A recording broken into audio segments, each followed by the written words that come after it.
அண்மை செய்தியை பார்த்து வருகிறோம். கங்கை யமுனா கரைகளில் வெள்ளப்பெருக்கானது ஏற்பட்டிருக்கிறது. நதிக்கரையில் எரிக்க முடியாததால் உத்தரப்பிரதேசத்தின் பிரயாக்ராஜில் சாலைகளில் வைத்து பிணங்களை எரிக்கக்கூடிய நிலையானது அங்கு ஏற்பட்டிருக்கிறது. அது தொடர்பான காட்சிகளை பார்த்து வருகிறோம். உத்தரப்பிரதேச மாநிலம் பிரயாக்ராஜில் சாலையில் வைத்து பிணங்களை எரிக்கக்கூடிய சூழல் உருவாகி இருக்கிறது. கங்கை மற்றும் யமுனாவில் வெள்ளத்தின் அளவு அதிகமானதால் சாலையில் வைத்து பிணங்களை எரித்து வருகிறார்கள். இது குறித்தான விவரங்களோடு இணைகிறார் எம்முடைய செய்தியாளர் மதியழகன். மதியழகன், வணக்கம். அங்கு இருக்கக்கூடிய சூழல் என்ன? விரிவான விவரங்களை விளக்கலாம்.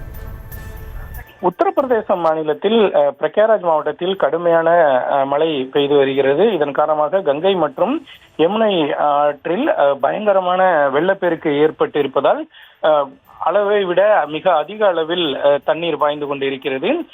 குறிப்பாக அந்த ஆற்றங்கரையோரத்தில் பிரயாக்ராஜ் மாவட்டத்தில் அந்த ஆற்றங்கரையோரத்தில் பிணங்களை வைத்து எரிக்கும் பழக்கம் இருக்கிறது. ஆனால் தற்பொழுது அந்த அளவுக்கு அதிகமான வெள்ளம் காரணமாக அந்த ஆற்றங்கரையோரத்தில் நீர்நிலையில் வைத்து அந்த பிணங்களை இருக்க முடியாத ஒரு சூழல் இருப்பதன் காரணமாக பிணங்களை எடுத்து வந்து சாலைகளில் வைத்து பிணங்களை எரிக்கக்கூடிய ஒரு நிலையானது உருவாக்கி இருக்கிறது.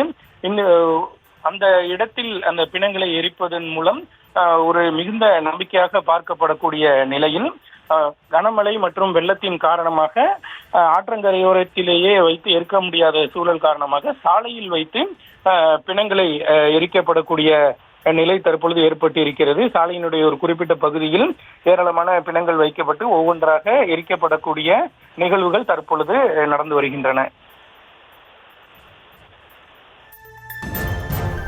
விவரங்களுக்கு நன்றி மதியழகன். செய்திகளை உடனுக்குடனும் துல்லியமாகவும் தெரிந்து கொள்ள சப்ஸ்கிரைப் பண்ணுங்க.